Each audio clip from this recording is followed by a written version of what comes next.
Salatullah salamun. Assalamualaikum warahmatullahi wabarakatuh. Alhamdulillah. Alhamdulillahilladzi hamdan katsiran tayyiban mubarakan fih kama yuhibbu rabbuna wa yarda. Asyhadu an la ilaha illallah wahdahu rabbi la syarika lah wa asyhadu anna Muhammadan abduhu wa rasuluhu alladzi la nabiyya ba'dah, amma ba'du. Faqala Allahu azza wa jalla ya ayyuhalladzina amanu taqullaha haqqa tuqatih wa la tamutunna illa wa antum muslimun. Fa inna asdaqal hadithi kitabullah wa khairal huda huda Muhammadin sallallahu alaihi wasallam wa syarrul umuri muhdatsatuha wa kullu muhdatsatin bid'ah wa kullu bid'atin dhalalah wa kullu dhalalatin finnar. Ma'asyiral muslimin wal muslimat, hadirin dan hadirat serta para pemirsa dan para pendengar radio Hang yang dimuliakan Allah Subhanahu wa taala.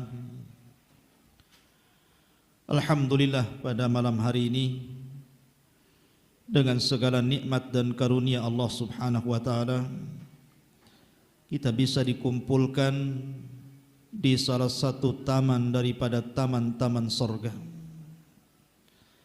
Nabi sallallahu alaihi wasallam bersabda, "Idza marartum birriyadil jannati farta'u."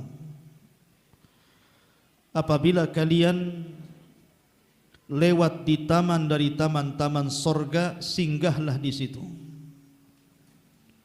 Kemudian sahabat bertanya, "Ya Rasulullah, wa ma riyadul jannah?" Apa taman-taman surga itu wahai Rasul? Maka Nabi SAW bersabda, hilaqudz dzikri, orang yang membuat halaqah-halaqah dalam rangka mengingat Allah Subhanahu wa taala. Salawat ring salam tak lupa kita haturkan dan kita hadiahkan kepada Nabi besar Nabi kita Muhammad sallallahu alaihi wa ala alihi wasallam. Allahumma salli ala Muhammad wa ala alihi wa sahbihi wa man sara ala nahjihi ila yaumiddin. Tema yang kita akan angkat adalah tema nasihat yang ringan seputar kehidupan kita sehari-hari. Saya ambil tema ini dari perkataan Nabi sallallahu alaihi wasallam kepada Abu Bakar Siddiq radhiyallahu an saat berada dalam gua. Apa kata Rasul? Ya Aba Bakrin la tahzan innallaha ma'ana. Wahai Abu Bakar, janganlah kau sedih, karena sesungguhnya Allah Subhanahu wa taala akan senantiasa bersama kita. Tema kita adalah la tahzan, jangan bersedih. Ma'asyiral muslimin yang dimuliakan Allah Subhanahu wa taala. Ketika Nabi sallallahu alaihi wasallam diizinkan oleh Allah Subhanahu wa taala untuk hijrah dari Mekah ke Madinah, setelah sebagian besar para sahabat mendahului hijrah baik sendirian ataupun rombongan, maka Nabi SAW setelah mendapatkan izin dari Allah datang di waktu duha ke rumah Abu Bakar Siddiq radhiyallahu an. Waktu duha itu di waktu yang sangat panas, di ujung duha, ketika matahari sedang panas-panasnya, Rasul keluar. Ada yang mengatakan fi waqti dhahirah, di ketika matahari berada di atas kepala, dan jarang orang Arab keluar di waktu itu. dan tidaklah keluar di waktu itu kecuali karena ada kepentingan yang mendesak. Biasanya kalau orang Arab keluar di waktu jam-jam yang panas itu. Maka Nabi SAW datang menemui Abu Bakar Siddiq radhiyallahu an. Kemudian ketika Rasul SAW berada di rumah Abu Bakar, di situ ada putri-putri Abu Bakar. Karena ini perjalanan rahasia, maka Rasul meminta agar putri-putri Abu Bakar keluar. Tetapi Abu Bakar meyakinkan bahwa putri-putrinya tidak mungkin membocorkan rahasia ini. Ketika itu Nabi SAW mengatakan, "Ya Aba Bakr, qad adzinallahu li bil hijrah." Wahai Abu Bakar, Allah telah mengizinkan aku untuk hijrah. Maka Abu Bakar mengatakan, "As-suhbatu suhbatu ya Rasulullah." Apakah saya diizinkan untuk menemanimu wahai Rasul? Maka Nabi SAW, "As-suhbatu ya Aba Bakrin." Ya, engkau berhak menemani hijrahku. Ketika Abu Bakar mendengar bahwa dia diberikan izin oleh Rasul untuk menjadi teman hijrahnya, tentu ini sebuah kemuliaan. Karena banyak di antara para sahabat Rasul tidak diminta untuk menjadi teman hijrah Rasul. Maka Abu Bakar sangat bahagia.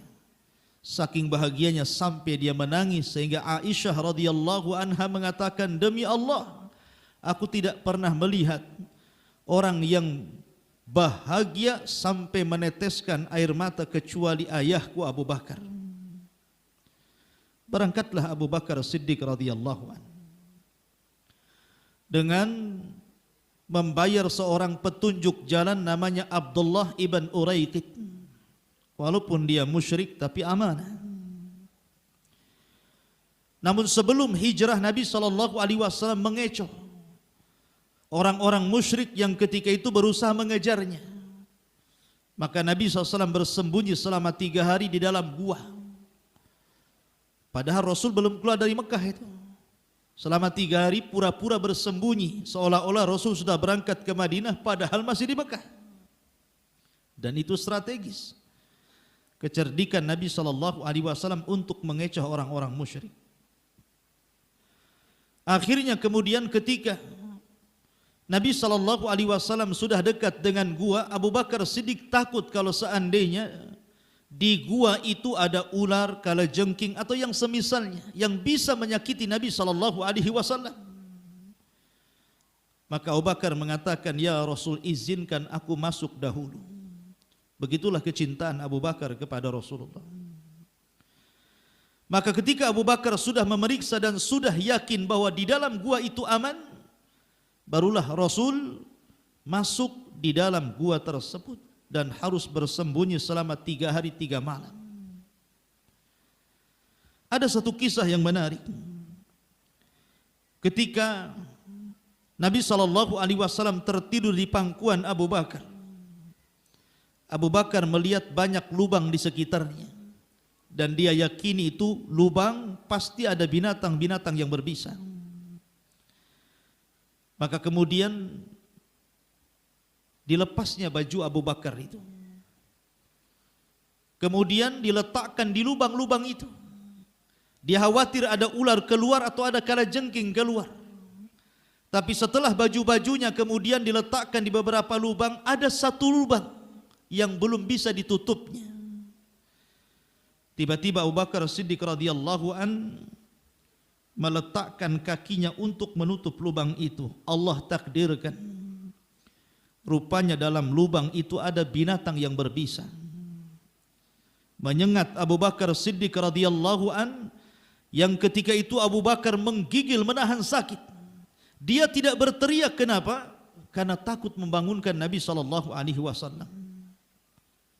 Sehingga Nabi SAW ketika terkena tetesan air mata, tahan sakitnya Abu Bakar sampai meneteskan air mata, dan tetesan air mata mengenai pipi Rasulullah SAW. Baru Rasul terbangun. Kemudian mengatakan, "Ya Aba Bakrin malak, ada apa dengan kamu wahai Abu Bakar?" Kata Abu Bakar, ludigtu fidaka abi wa ummi ya Rasulullah. Aku baru saja disengat oleh binatang yang berbisa wahai Rasul. Maka Nabi SAW kemudian bangun, kemudian meludah.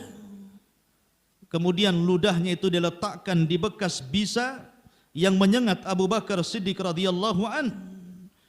Tiba-tiba dengan mukjizat dari Allah Subhanahu wa taala menghilangkan rasa sakit itu. Kemudian Rasul bertanya, "Aina thawbuka ya Abu Bakar?" Di mana pakaianmu? Kenapa kau lepas pakaianmu? Maka Abu Bakar mengatakan, aku letakkan pakaianku di lubang-lubang itu wahai Rasul karena aku khawatir akan keluar ular, kalajengking atau binatang-binatang yang berbisa yang sejenisnya. Lihat bagaimana pujian Rasul. Kata Nabi SAW, Allahumma ij'al Aba Bakrin ma'i fi darajatai fil jannah. Ya Allah, jadikan Abu Bakar bersamaku satu tingkatan di sorga. Ya Allah, jadikan Abu Bakar bersamaku satu tingkatan di sorga. Kemudian setelah lewat beberapa waktu, rupanya ada beberapa pasukan orang-orang musyrik yang dibagi-bagi itu berhasil menembus tempat persembunyian Rasul dan Abu Bakar, tapi tidak sampai ketahuan. Mereka hanya berjalan di atas bukit saja. Tapi kata Abu Bakar, kalaulah kakiku seandainya melonjor ke depan saja, tentu mereka akan melihatku dan melihat Nabi SAW. Maka Abu Bakar ketika itu menggigil ketakutan. Bukan takut akan dirinya dibunuh, tapi takut akan keselamatan Nabi SAW. Disitulah Nabi SAW meyakinkan Abu Bakar dengan perasaan raja, harapan yang sangat tinggi bahwa pasti Allah tidak akan membiarkan mereka berdua dari kejaran orang-orang musyrik. Dari sinilah Nabi SAW menenangkan hati Abu Bakar dan mengatakan, ya Aba Bakrin la tahzan innallaha ma'ana. Wahai Abu Bakar, jangan sedih karena Allah bersama kita. Maka temanya jangan sedih karena Allah bersama kita. Mukadimahnya panjang baru masuk ke tema. Padahal waktunya mau isya. Enggak apa-apa lah ya. Ma'asyiral muslimin yang dimuliakan Allah Subhanahu wa taala. Kenapa kita tidak boleh sedih? Dan kenapa kita bersedih? Sedih itu manusiawi, ikhwan.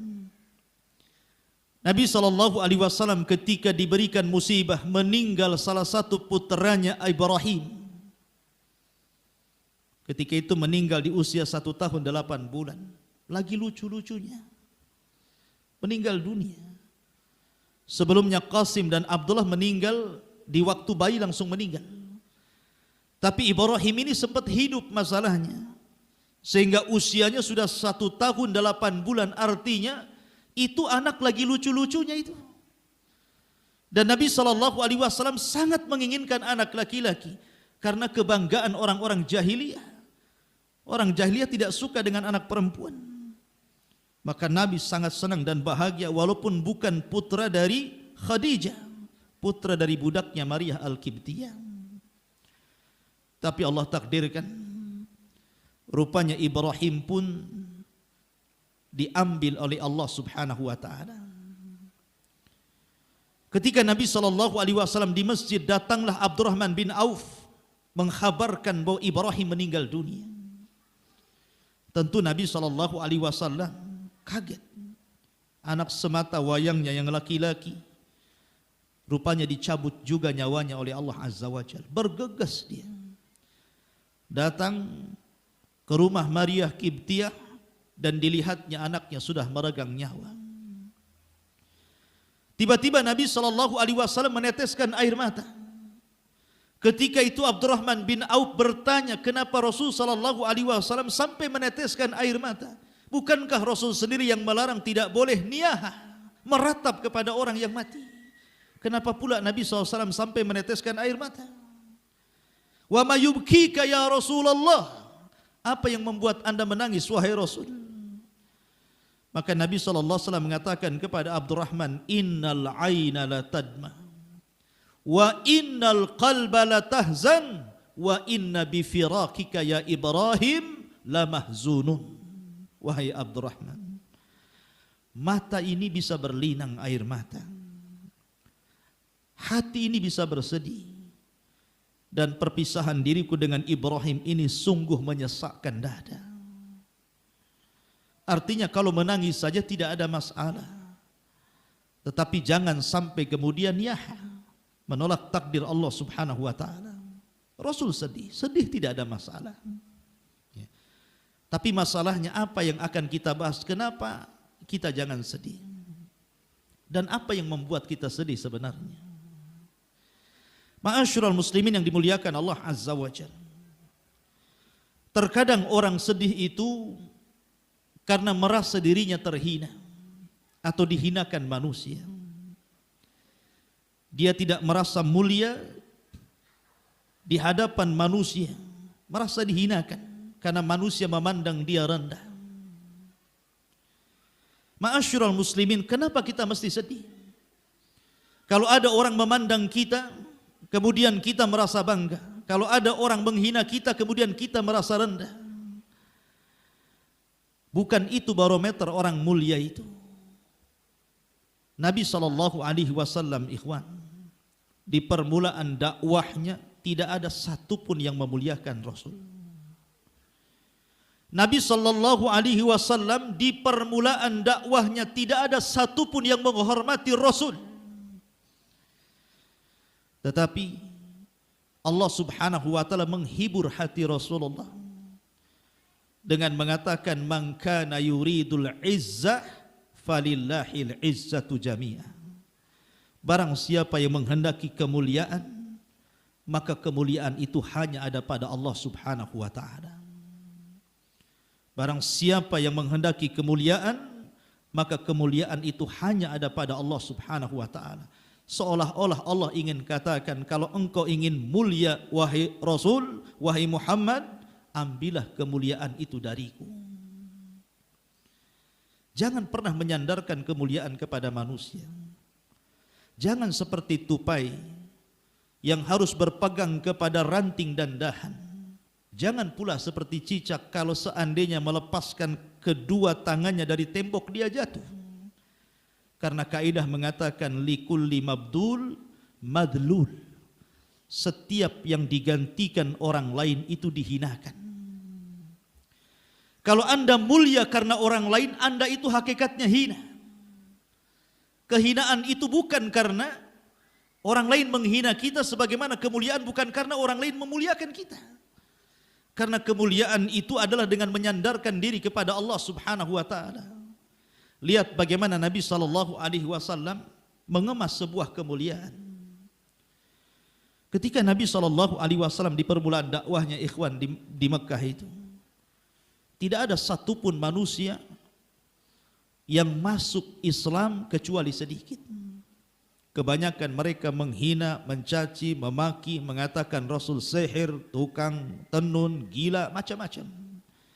Sampai ketika 1 tahun yang disebut dengan Amul Hazni, tahun kesedihan. Karena ketika itu Khadijah meninggal, di tahun yang sama Abu Talib meninggal.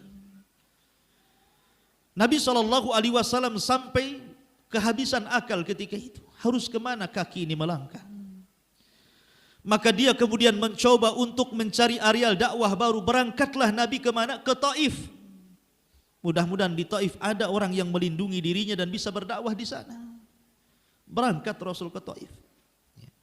Sampai di Taif, apa yang dikehendaki Rasul berbeda dengan yang dikehendaki Allah. Allah kalau berkehendak, manusia tidak berkehendak, pasti terjadi.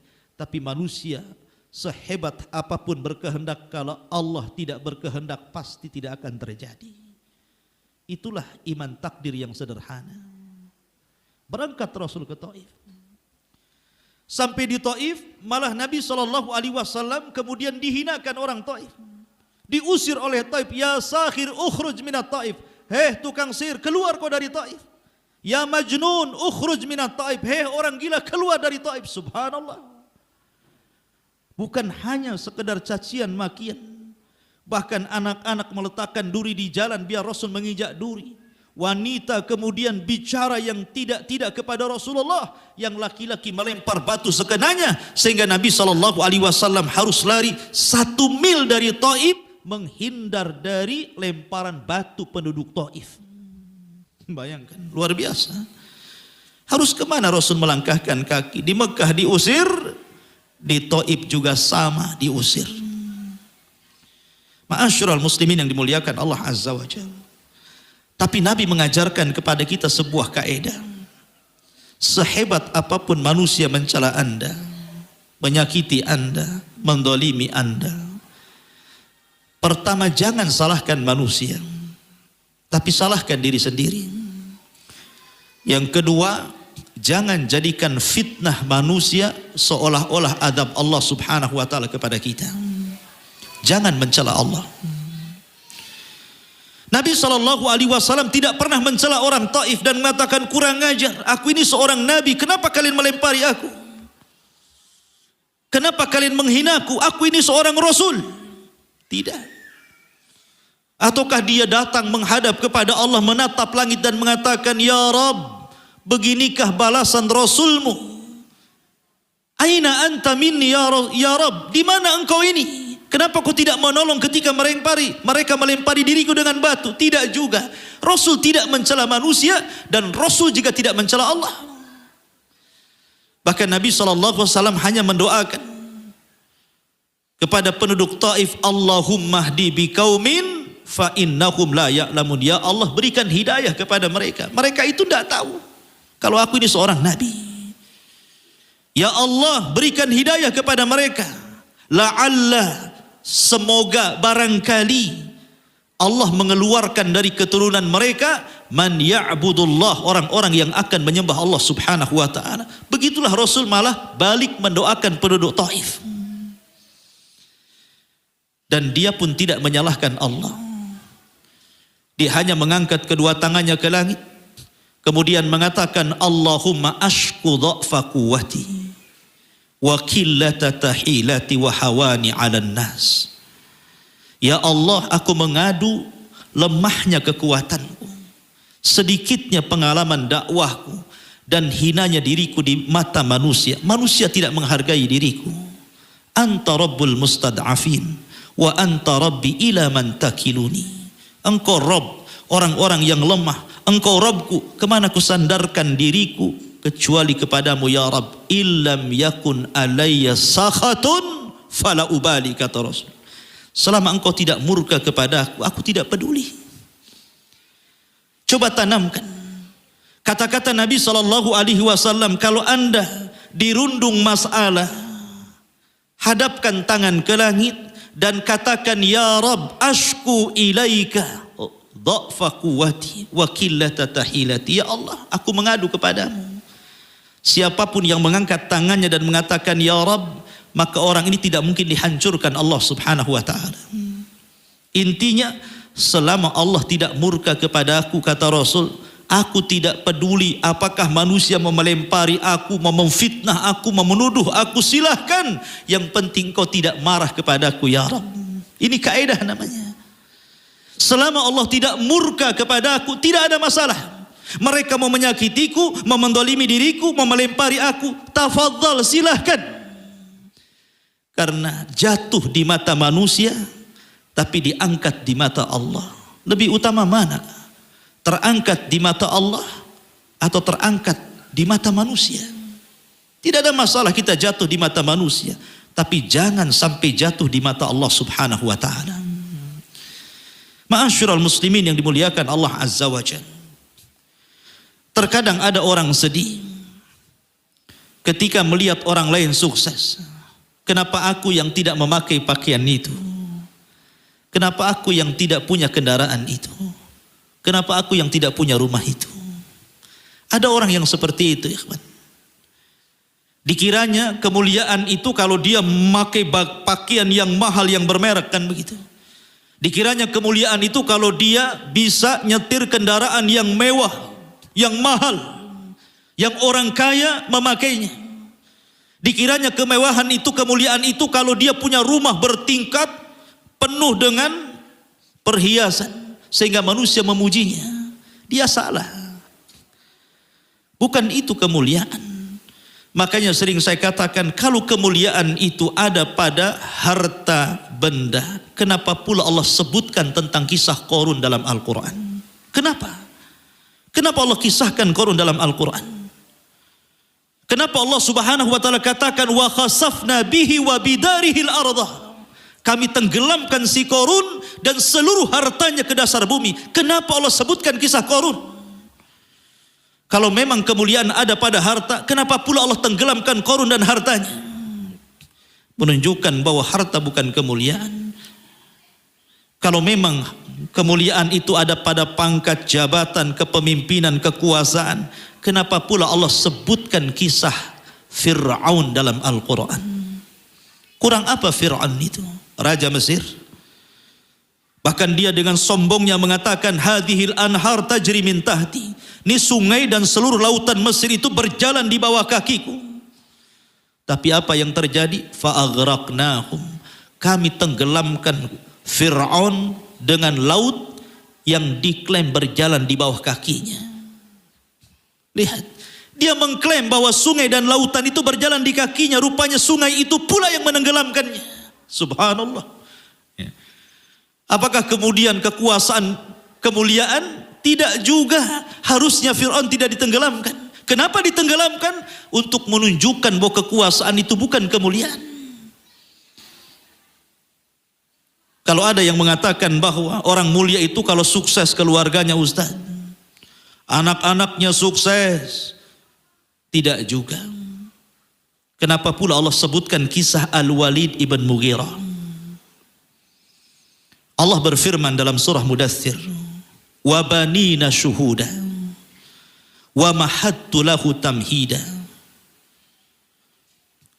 Dan sesungguhnya Walid itu diberikan anak-anak yang banyak, yang sukses. Ada yang mengatakan 14 loh anaknya, semua sukses. Dan anak-anaknya selalu mengitari orang tuanya, tidak pernah jauh. Kalau kita ini anak kita sukses, satu di Jakarta, satu di Medan, satu di Padang. Ini enggak, ada di sekitarnya. Wa mahattu lahu tamhida, dan kami bentangkan dunia seluas-luasnya. Al-Walid punya kekayaan, tanah itu terbentang dari Mekah sampai ke Taif. Itu tanah dia itu. Berapa ribu hektar. Di zaman itu kekayaan dilihat dari tanah dan kebun kurma. Summa yatma'u an azid. Tiba-tiba si Walid ini, Ibn Mughirah ini meminta kepada Allah untuk ditambah. Sudah kaya, minta dikayakan lagi. Tapi Allah katakan, kalla innahu kana bi ayatina anida. Tidak mungkin ku tambah, kata Allah, sebab dia telah menentang ayat-ayat kami. Dia sudah tahu kebenaran Rasul, memuji Rasul. Tiba-tiba karena takut hilang pamornya di hadapan orang-orang musyrik, kemudian dia katakan terhadap Al-Quran, in huwa illa qaulun yu'thar, in huwa illa qaulun basar. Sesungguhnya Quran itu sihir impor dari luar, dan sesungguhnya Quran itu adalah ucapan manusia. Maka Allah katakan, sauslihi sakar. Kami masukkan Walid ke dalam neraka sakar. Orang kaya, sukses anak, kenapa pula Allah masukkan ke sakar? Ya. Ataupun kemuliaan, ada orang mungkin sehat, tidak pernah datang penyakit. Tidak juga. Allah sebutkan kisah Namrud. Namrud itu orangnya kuat, tidak pernah sakit, sehingga dia sombong. Kemudian dia mengatakan kepada Ibrahim, ana uhyi wa umit, saya bisa menghidupkan dan mematikan, katanya. Rupanya Allah subhanahu wa ta'ala utus satu tentaranya berupa nyamuk kecil, masuk di telinganya, merusak otaknya. Kemudian Namrud mengatakan kepada pembantunya, ambil sandal, pukul kepala saya, katanya, supaya keluar nyamuknya. Dipukul, mati dia. Bukan nyamuknya yang mati, Namrudnya yang mati. Baik. Allah bunuh dengan seekor nyamuk, ikhwan. Ya. Allah bunuh dengan seekor nyamuk, ikhwan. Bayangkan, orang yang sehat bisa dibunuh dengan seekor nyamuk. Makanya para ulama mengatakan kemuliaan bukan ada pada harta, bukan ada pada pangkat dan jabatan, bukan ada pada kesehatan, juga bukan ada kesuksesan dalam keluar. Itu semua bisa menyumbang, tapi bukan segala-galanya. Karena kemuliaan itu bukan pada zahir. Kemuliaan itu ada pada batin. Kemuliaan itu ada pada hati. Orang menjadi mulia karena dia muliakan hatinya. Orang menjadi hina karena dia hinakan hatinya. Dari sini ma'asyiral muslimin, kalau antum bisa mengambil pelajaran, ambillah pelajaran kepada dunia yang di hadapan kita ini. Itu madrasah majanan, tanpa harus bayar, ikhwan. Kalau antum sekolah antum bayar. Apalagi kuliah bisa ratusan juta itu untuk masuk saja. Tapi kalau antum ingin belajar kaidah kehidupan, cukup melihat orang sekitar kita. Lihat dunia di hadapan kita. Itu semua pelajaran luar biasa, ikhwan. Supaya kita tidak bersedih. Ya. Coba antum lihat tetangga-tetangga kita, orang-orang di sekeliling kita, orang-orang di sekitar kita, tanya kepada mereka yang pernah sukses kemudian bangkrut. Kenapa dia bisa bangkrut? Ya. Tanya kepada mereka yang pernah menjadi pemimpin, pernah menjadi pejabat, pernah menjadi presiden, menteri atau apalah namanya, kemudian tiba-tiba tumbang kekuasaannya. Tanya kepada mereka, kenapa Anda bisa tumbang? Tanya kepada mereka, orang-orang yang sehat, atletis, binaragawan, tiba-tiba sudah tua bawa tongkat, berdiri pun tidak sanggup. Tanya, kenapa sampai seperti itu? Tanya kepada orang-orang tua yang berbangga dengan kesuksesan anaknya, tiba-tiba anaknya meninggal dunia. Tanya kepada mereka. Tanya kepada orang yang diberikan musibah. Tanya. Itu pelajaran berharga, ikhwan, tanpa harus membayar. Kalau antum bisa mengambil pelajaran seperti itulah, maka kita akan pandai mensyukuri nikmat Allah Subhanahu wa taala. Rasul mengatakan, "Unzuru ila man huwa asfala minkum. Wala tangduru ila man huwa fawqakum fahuwa ajrar alla tajrar nikmatallah alaikum." Kata Nabi SAW, lihat orang-orang di bawah kalian, jangan lihat kepada orang yang di atas kalian. Antum kalau lihat ke atas pegel nih leher, sudah pegel error pula kepala itu. Karena apa? Orang yang suka memandang ke atas itu, nanti pertanyaan yang muncul, kenapa dan kenapa? Kenapa saya seperti ini? Kenapa dia seperti itu? Kenapa dia kaya? Kenapa saya miskin? Kenapa dia sehat? Kenapa saya sakit? Kenapa diberi anak orang itu? Kenapa saya tidak? Terus akan bicara kenapa, dan terus menyalahkan Allah Subhanahu wa taala dan tidak pernah melihat dirinya. Tapi kalau orang melihat ke bawah, maka dia akan bersyukur kepada Allah, rupanya masih lebih mulia dirinya dibandingkan orang lain. Alhamdulillah, buruk-buruk pun saya masih punya rumah, dia tak punya rumah. Alhamdulillah, sakit-sakit pun saya masih hidup, kemarin dia tidak sempat sakit ketabrak mati. Senang, sederhana cara berfikirnya. Ya. Sebab kalau seandainya orang yang memandang ke bawah, pasti ucapannya kalimat yang keluar, Alhamdulillah, Alhamdulillah, Alhamdulillah, begitu. Tapi ingat ikhwan, hadis ini bicara tentang urusan dunia. Jangan pula bicara agama. Jangan pula bicara akhirat. Kalau bicara akhirat, lihat ke atas, jangan lihat ke bawah. Alhamdulillah, saya masih sholat seminggu sekali. Ya. Orang itu tidak pernah sholat, tidak ada hubungannya. Ya. Harusnya memandang Alhamdulillah. Bagaimana caranya saya supaya seperti dia sholat 5 waktu? Begitu harusnya. Jadi kalau urusan agama, pandang ke atas. Kalau urusan dunia, pandang ke bawah. Karena dunia itu rendah. Kalau dunia ini ada nilainya, ikhwan, orang-orang kafir itu pasti akan diberikan minum oleh Allah Azza wa Jalla. Pasti tidak akan diberikan walaupun setetes air untuk minum. Kalau dunia ini memiliki faedah walaupun seperti sayap lalat. Tapi karena dunia tidak ada faedahnya, makanya orang kafir bisa makan, bisa minum, bisa apa, terserah. Sanastadrijuhum min haitsu la ya'lamun. Mereka senantiasa diberikan istidraj sampai pada waktunya. Ketika mereka bahagia, kami kirimkan azabnya kepada mereka. Begitulah istidraj. Makanya para ulama mengatakan kalau antum diuji oleh Allah, sebenarnya itu adalah risalah. Allah sedang SMS kepada kita, menyadarkan kita supaya kita kembali kepada Allah. Sebab kalau orang jarang di SMS Allah, jarang diberikan risalah teguran oleh Allah Azza wa Jal, maka orang ini orang paling bahagia, paling bahaya. Ingat, kalau antum tidak pernah ditegur oleh Allah, ya hidupnya senang, usahanya lancar, tidak pernah sakit, tidak pernah diuji, hati-hati antum. Justru yang hidupnya yang seperti ini itu dalam bahaya. Hatta idza farihu bima utu, kata Allah, sehingga apabila mereka bahagia dengan apa yang kami berikan, tiba-tiba kami datangkan azab sementara mereka tidak sadar. Tapi kalau ada ujian itu kan ada sinyal nih supaya kita suruh bertobat. Maka bersyukur kalau ada ujian itu. Terkadang orang diuji itu, ikhwan, di balik ujian itu ada nikmat sebenarnya. Saya sering contohkan, ada suami istri bercerai. Habis bercerai anaknya ketabrak lagi. Musibah tidak tuh? Itu musibah di atas musibah tuh. Sudah bercerai anaknya ketabrak lagi. Dibawalah ke rumah sakit. Berjumpalah suami istri. Akhirnya apa? Allah pertemukan kembali. Ya sudahlah bang, demi anak kita rujuk lagi lah. Nikmat. Terkadang seperti itu. Jangan anggap setiap ujian itu seolah-olah Anda sedang diadab oleh Allah Subhanahu wa taala. Terkadang di balik hal yang kita anggap benci itu ada kebaikan. Wa asa an takrahu syai'an wa huwa khairun lakum. Terkadang apa yang Anda anggap benci itu rupanya kebaikan rupanya. Maka biasakan kalimat kata para ulama, la'allahu khairun. Apapun yang terjadi, mudah-mudahan ada kebaikannya. Karena Allah tidak pernah menciptakan sesuatu keburukan 100%, tidak ada.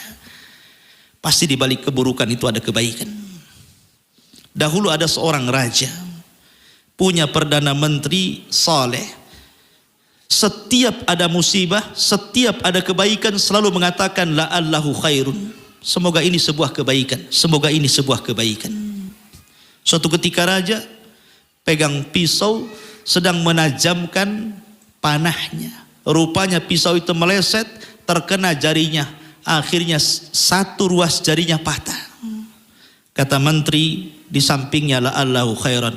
Mudah-mudahan kena pisaunya raja itu ada kebaikan. Marah raja. Orang kena pisau dibilang ada kebaikan. Kata raja, tangkap orang ini. Kurang ajar menteri saya. Masukkan dia ke penjara. Akhirnya sang raja pun suatu ketika berburu. Allah takdirkan di hutan ketemu orang primitif. Orang primitif ini sedang memuja Tuhannya dan butuh tumbal.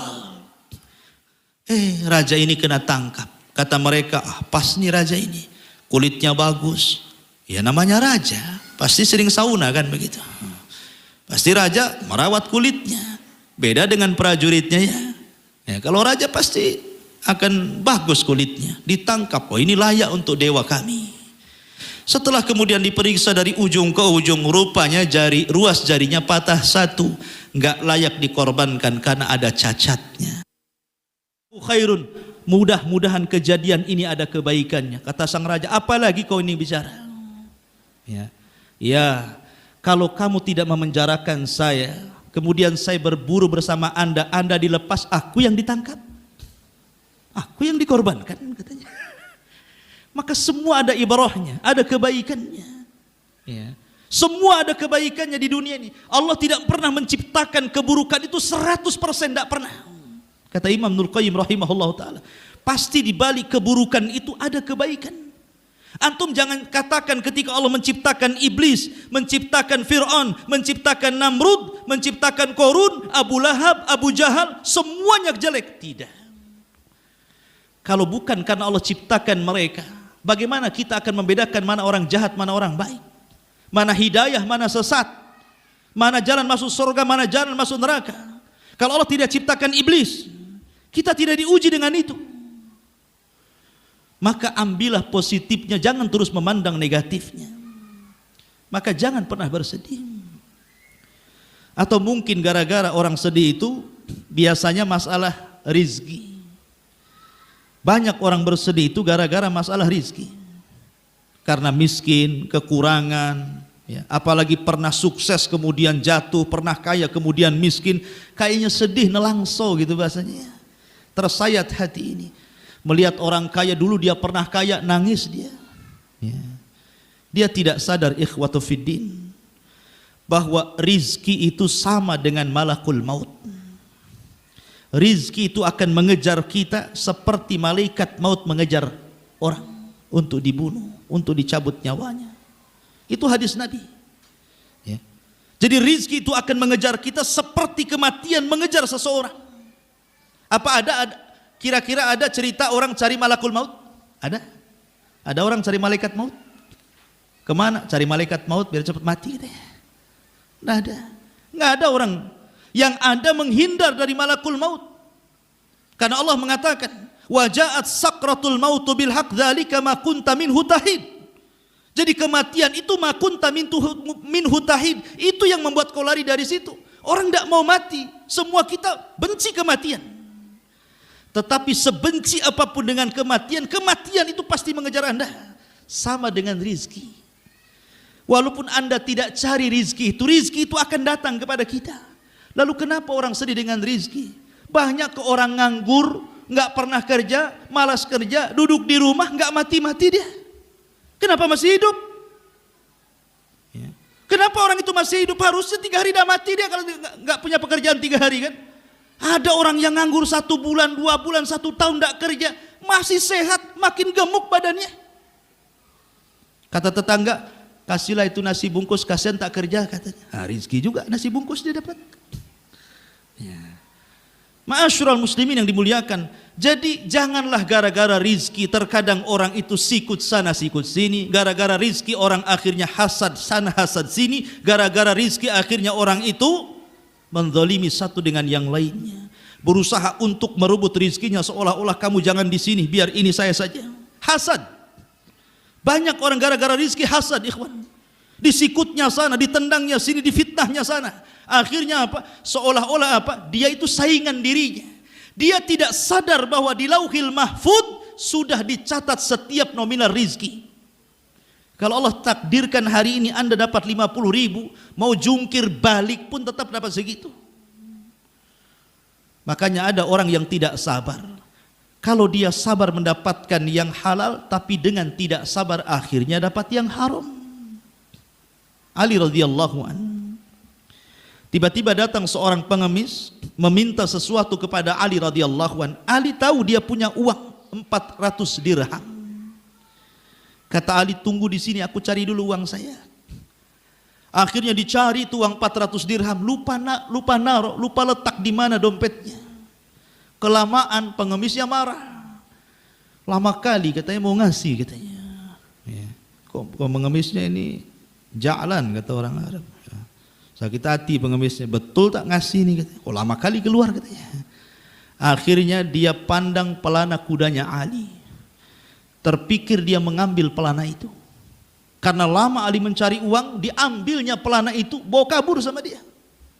Ya. Allah takdirkan setelah pengemis ini kabur, Ali keluar dengan membawa 400 dirham. Kata Ali, aina sa'il, mana yang ngemis tadi itu mana? Kata pembantunya, ya Ali, ya Amiral Mukminin, zahab, dia sudah pergi. Tetapi masalah wahai Ali, pelana kuda kita hilang. Ah, kata Ali, ya sudahlah, ini ambil 400 dirham, kau ke pasar sana, kau beli pelana sana. Berangkatlah dia ke pasar. Kemudian ada orang jual pelana, ditawar-tawar, dapatlah 400 dirham. Dibawa pulang, dihadapkan kepada Ali. Ali kaget, lah ini kan pelana kita. Dari mana kau dapat? Oh, saya beli dari orang yang ciri-cirinya seperti ini, seperti itu. Ali mengatakan, subhanallah, Allahu Akbar. Kalau orang itu mau sabar, dia sudah mendapatkan 400 dirham dengan cara halal, tapi dengan tidak bersabar, dia mendapatkan dengan cara haram. Lihat. Rizki nggak kemana, sama-sama 400.000 kan, 400.000 dirham. Ya. Tapi ini dapat dengan cara yang haram. Coba kalau sabar, halal dia dapat, berkah dia hidupnya.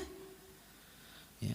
Kenapa harus kemudian gara-gara rizki sikat-sikut sana sini? Bukankah sudah ditakdirkan ikhwan? Jadi tidak perlu sedih, karena semua sudah ditakdirkan, rizki itulah akan mengejar kita. Jadi tidak perlu mengoyo. Berikan hak waktu itu ada untuk Allah, ada untuk keluarga, ada untuk cari rizki. Ada orang dari pagi sampai pagi itu cari rizki, tidak peduli dengan Allah, tidak peduli dengan keluarga. Yang ada di pikiran itu judul lagunya uang, uang, uang, uang, sampai akhir. Nah ini kan masalah. Ataupun mungkin penyebab kesedihan itu bukan masalah itu. Dan ini masalah yang mungkin sangat dalam. Terkadang orang difitnah, terkadang orang dizalimi, terkadang orang disakiti, terkadang orang digibah, terkadang orang dijelek-jelekan, diburuk-burukan kehormatannya. Banyak orang yang kemudian tidak tahan biasanya. Apalagi yang membulinya orang ramai. Apalagi semua tetangga bicara tentang Anda, sakit tuh hati itu. Karena sakitnya itu di sini. Tidak bisa dia menghilangkan sakit itu. Ya. Lah kalau seperti ini ikhwan, dikatakan oleh para ulama, obat yang paling mujarab supaya perasaan kita tenang, supaya ocehan manusia itu tidak menjadikan sakit sekali bagi hati kita, kata para ulama, lakukan 3 perkara. Ini obat yang paling mujarab. Bagaimana cara melawan musuh-musuh Anda? Pertama, al-afu, maafkan mereka. Dengan cara memaafkan mereka, mereka akan kalah. Ya. Ustadz tidak bisa dimaafkan, terlampau sakit. Ucapannya itu kayak silet 8 itu menyayat hati saya. Kalau 1 sakit 8 silet pula. Ya. Tersayat-sayat hati saya. Kata para ulama, cobalah yang kedua, langkah yang kedua, taghaful. Taghaful itu artinya anggap antum tidak punya tetangga kayak dia. Anggap antum tidak punya teman, tidak punya kawan kayak dia. Anggap lalu saja, saya tidak pernah kenal dia. Ya. Ustaz sering terbayang-bayang, apalagi melihat dia, oh sakit lagi, susah kali. Ya. Cobalah antum tidur. Terkadang tidur itu kekuatan yang paling besar mengalahkan musuh. Di Al-Quran disebutkan bagaimana cerita Ashabul Kahfi. Ashabul Kahfi itu anak-anak muda yang didolimi ikhwan. Anak muda yang disakiti kerajaan, akhirnya mereka keluar dari kerajaan Romawi ke bukit, masuk ke dalam gua. Sampai di gua rupanya ketemu anak-anak muda yang sama senasib sepenanggungan karena disakiti kerajaan. Rupanya Allah tidurkan bukan sehari, ratusan tahun. Ketika bangun musuhnya sudah kalah. Musuhnya sudah tidak ada, sudah hancur musuhnya. Maka cara menghilangkan, melawan musuh itu tidur. Tidur saja. Kalau ada yang menyakiti antum, ambil bodrek, tidur. Nggak bisa tidur, antimo, tidur. Nggak bisa tidur, cari pil penenang, tidur. Tidur. Ya. Habis bangun tidur teringat lagi, tidur lagi. Si tidur aja. Lama-lama hilang ikhwan. Artinya bukan suruh sering tidur jadi tukang tidur, bukan. Artinya ini kinayah, jangan lupakan orang-orang kayak gitu. Sudah lupakan saja. Kemudian ikhwan, niat musuh kita itu sebenarnya supaya hati kita sibuk dengan mereka. Supaya jangan sibuk, cobalah tenangkan hati. Carikan ketenangan dengan zikir, dengan sholat. Sandarkan kepada Allah subhanahu wa ta'ala. Kalau kita sandarkan kepada Allah, dunia itu semua di bawah kaki kita. Rasul mengatakan, barang siapa yang keinginan akhiratnya lebih kuat dibandingkan dunianya, ja'alallahu ghinahu baina aini. Allah jadikan kekayaannya berada di kelopak matanya. Kalau antum sandarkan hati antum kepada Allah, maka semua orang itu di bawah kaki Anda. Wallahu alam ikhwatu fiddin. Banyak nasihat-nasihat yang harus disampaikan berkaitan dengan judul La Tahzan ini. Cuman karena waktu juga sudah isya. Mudah-mudahan ada manfaatnya. Subhanakallah bihamdika asyhadu an la ilaha illa anta astaghfiruka wa atubu ilaik. Allahu ta'ala alam. Assalamualaikum warahmatullahi wabarakatuh.